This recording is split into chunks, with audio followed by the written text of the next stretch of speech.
There are many traditionally pious activities in human society such as altruism, philanthropy, nationalism, internationalism, charity, sacrifice, penance, and even meditation and trance. And all of them can be fully beneficial only when they lead to the satisfaction of the Supreme Personality of Godhead. The perfection of any activity, social, political, religious, or philanthropic, is to satisfy the Supreme Lord.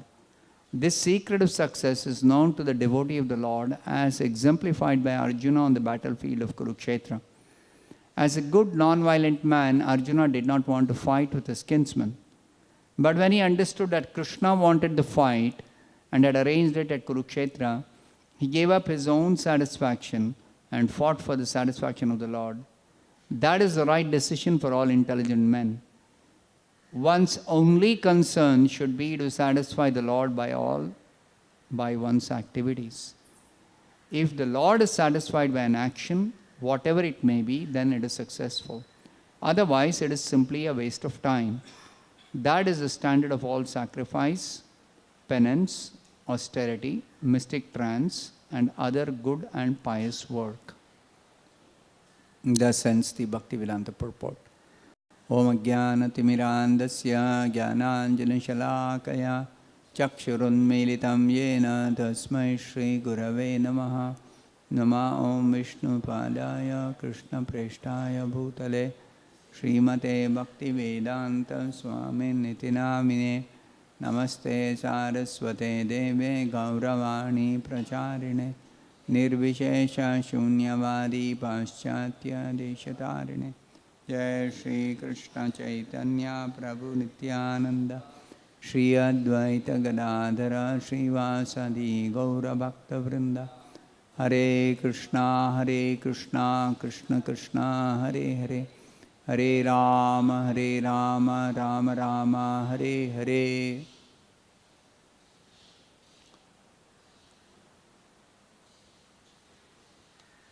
The Lord is speaking to Brahma,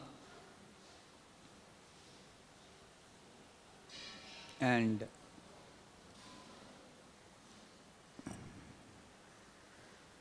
he is revealing one secret.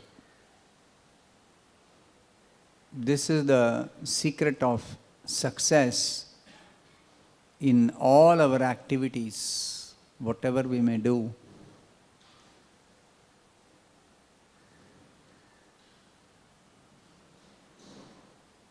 The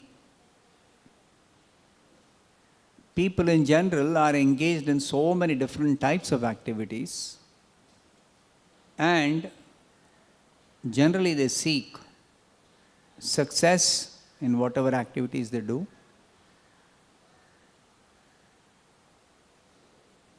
But what is the criteria of success in any activity?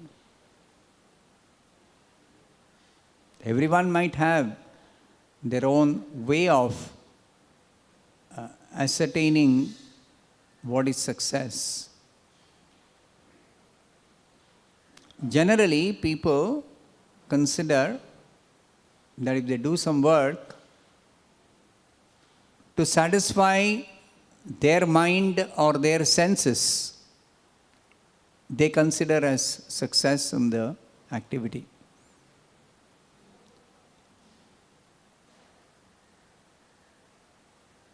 But the real purpose of doing any activity and achieving ultimate success is something different. You see?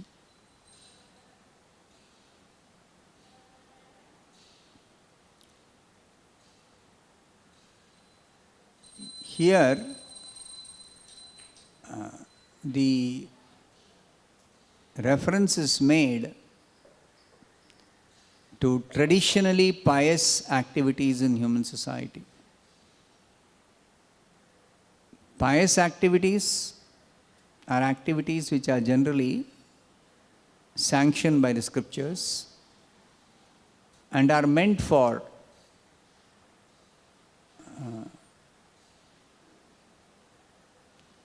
making advancement on the path of progress in human society. So, traditionally, altruism, philanthropy, nationalism, charity, sacrifice, penance, these are the traditionally pious activities. That means people want to render some service, and in rendering some service, they want to actually try to satisfy or please a needy person. Just like giving charity,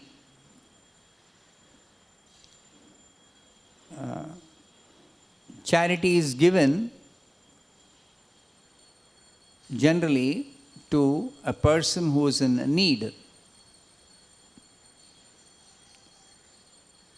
or some sacrifice is performed for a higher purpose, for a higher cause.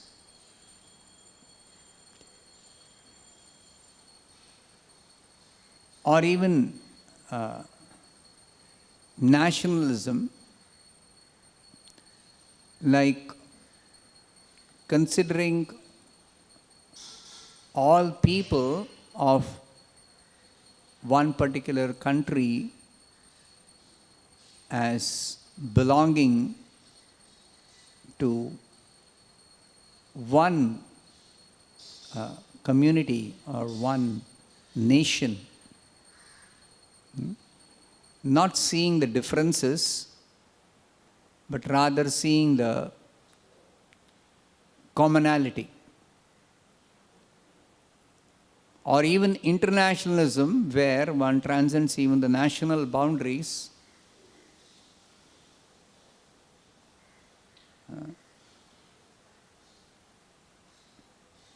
But here the statement is, all such activities can be beneficial only if they lead to the satisfaction of the Supreme Personality of Godhead. How is it that performing some activities for the satisfaction of some person, the Supreme Person, how can that lead to the success? What is the connection or the link between somebody doing some particular activity and the satisfaction of the Supreme Lord?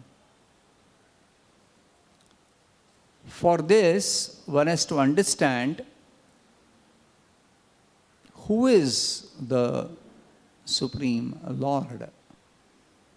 The Supreme Lord is the absolute whole,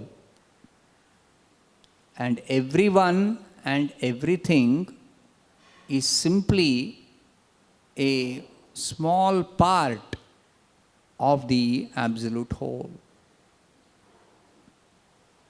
Everything in existence is Krishna and his various energies. All the living beings also actually are part of Krishna. All the energies, the material world, the spiritual world, the devatas, everyone and everything is simply a part of Krishna. So, if Krishna is the complete whole, then only if Krishna is satisfied will any activity be ultimately successful. It is just like if there is a very big tree, there are so many parts of the tree, but the parts of the tree can be nourished only if one waters the root. It's very practical. Neither it is possible to separately supply water to each part of the tree other than the root. Nor can somebody even expect that they'll be successful in trying to do so. Simply by supplying water to the root of the tree, every part of the tree is nourished. Now, how is it that it works like that? That is the arrangement. Tree means the water has to be supplied to the root. That is the arrangement. Similarly, Krishna is the root of the entire creation. And unless Krishna is satisfied, nobody can expect any satisfaction, nor there can be any success.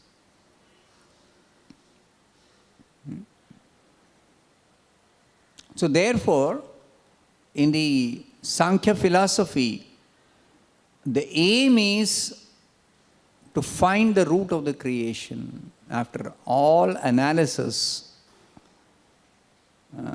the aim is, what is the root of the creation? The root of the creation is Vishnu or Krishna. But in Bhakti Yoga, we directly are engaged in satisfaction of the Supreme Lord Krishna in all our activities. So there is no separate endeavor necessary to search out the root.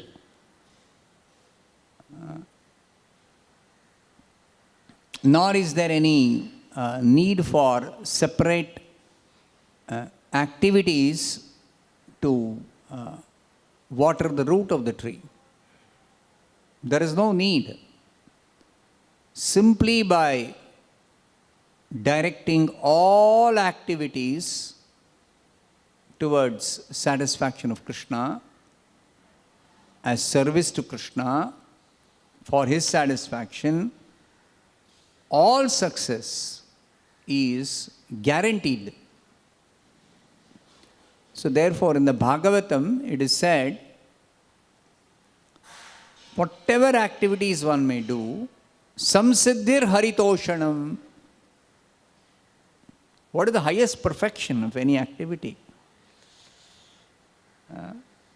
Prabhupada was once talking to one professor, and he was asking, what is your standard of success in whatever activities you are doing? So he was trying to say that success is when we are able to do good to others. When we try to do good to all people, then that is a success of our activities.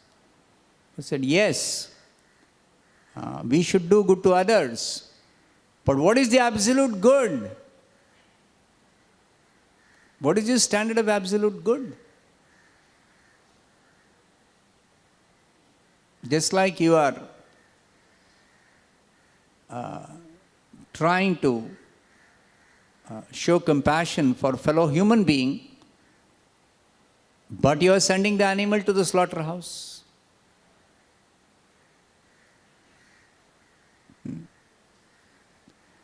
So, absolute good is whether by your activity you are pleasing the Supreme Lord. This is absolute good. This is universal good. Because the Supreme Lord is the universal whole. Therefore, His satisfaction means everyone is satisfied. That's the only way everyone can be satisfied, is when the Supreme Lord is satisfied. Now, the whole Bhagavad Gita, Arjuna in the beginning is refusing to fight. And his consideration is, how can I kill my kinsman? So when he understood that Krishna is urging him to fight, and what is the reason Krishna is urging him to fight? In the universal form, Krishna is showing that Krishna wants that battle. Krishna wants the battle. Krishna has already arranged for the Kauravas to be vanquished. Krishna wants the battle. So when Arjuna understood that Krishna wants him to fight, then Arjuna agreed to simply carry out Krishna's orders, Krishna's instructions. So that is the standard. What does Krishna want? What will please Krishna? What will satisfy Krishna? Because that is the position of Krishna. It is not as if he is separate or he is independent. Nothing is independent of Krishna. Nothing is separate from Krishna. Everything is connected with Krishna. And this is the proper understanding of God, or absolute truth, or absolute whole. Always this sectarian idea comes about God, or we think so-and-so is God, or somebody else believes something is, some other person is God. But all that is simply misconception about the absolute truth. You see, when one has perfect knowledge about the absolute truth, then there is no question of my God, your God, or somebody else's God, or some belief system. No. Complete whole. Complete truth. And complete truth includes everything in existence. Nothing is excluded. Nothing is separate. Nothing is apart from the truth. So, with this understanding, it's very easy to appreciate that we simply have to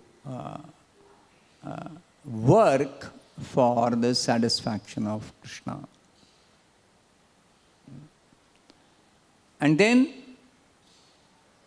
what about people who may claim that you are trying to satisfy Krishna, but I remain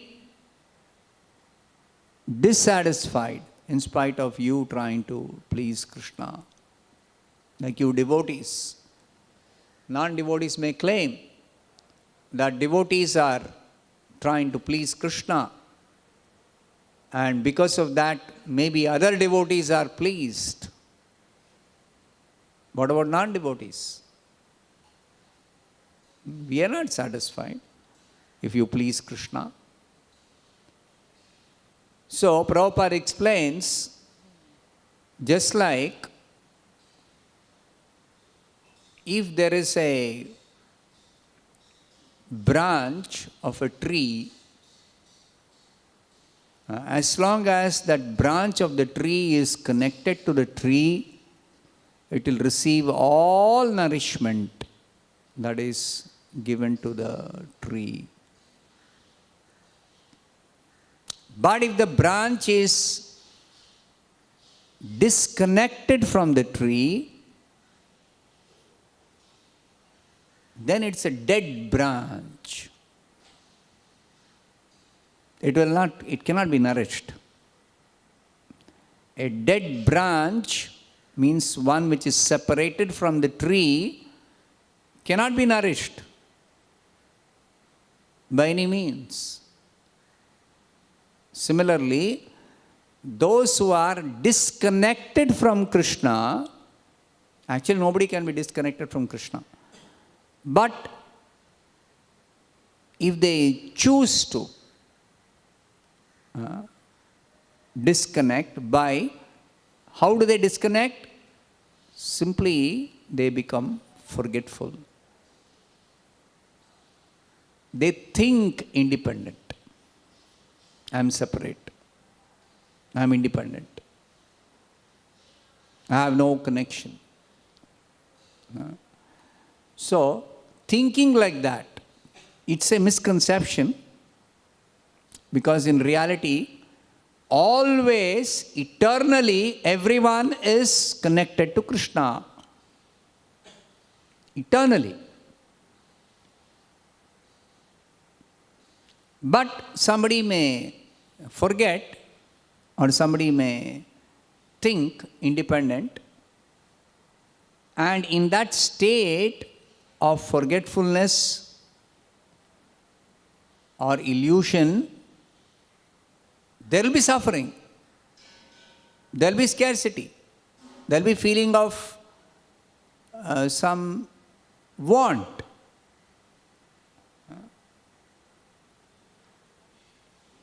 But that is only because of the forgetfulness. As soon as one revives one's connection with Krishna, immediately all supply is there. Immediately all supply is there. Everything is there. It's only in illusion that one thinks I am alone, or I don't have something, or I have some scarcity. That feeling or that idea, it's a misconception. Just like Prabhupada always gives the example, in the African jungle, the Supreme Lord is providing food for so many millions, billions, trillions of different varieties of living beings. They're all getting their food. What a wonderful arrangement. How they are getting is inconceivable for human beings. It is inconceivable. But the Lord is providing. So if He can provide for so many millions and billions of living entities of all varieties, then He can't provide food for some human beings whose number is very, very, very insignificant.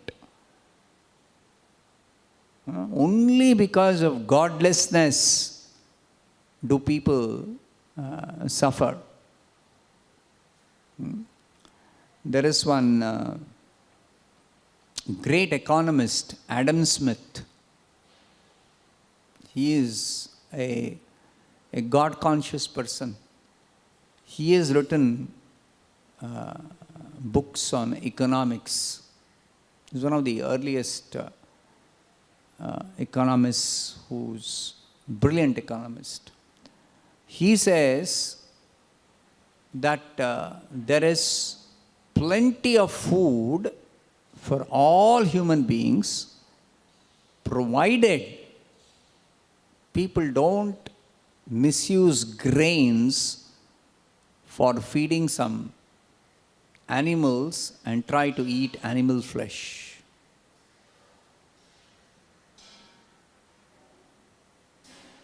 See, this is his analysis. Wealth of nations. Why there is some scarcity of food in some countries? It's only because grains are not directly consumed by human beings. Only one reason. They try to eat some animal flesh after feeding the grains to the animals. And it is very, very uneconomical. Like this, so many different analysis can be done, but ultimately, Krishna provides as a Supreme Father. He provides for all his children, and he claims all living entities as his children. Sarva yonishu kaunte, in the Bhagavad Gita. So he provides, and there is plenty.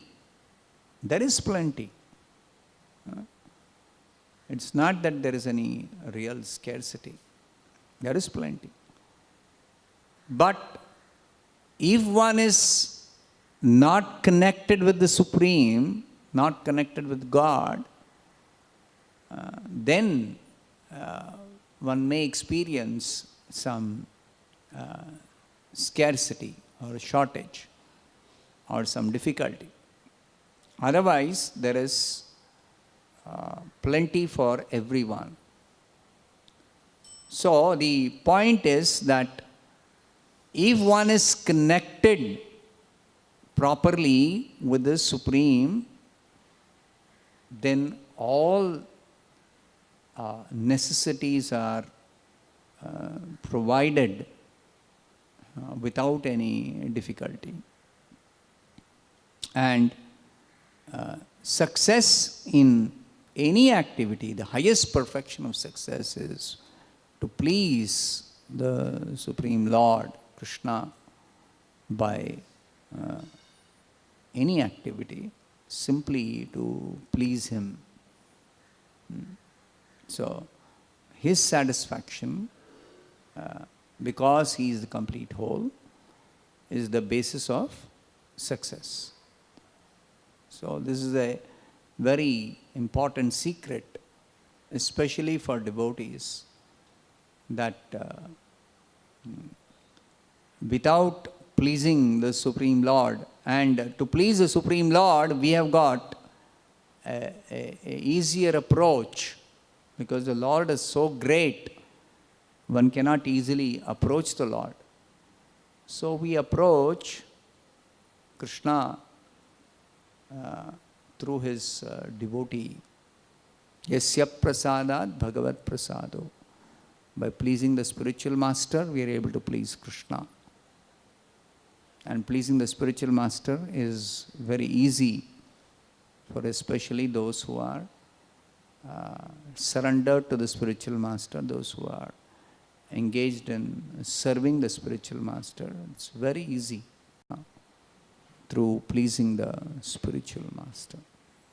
So that is the shortcut for the devotees, as opposed to non-devotees.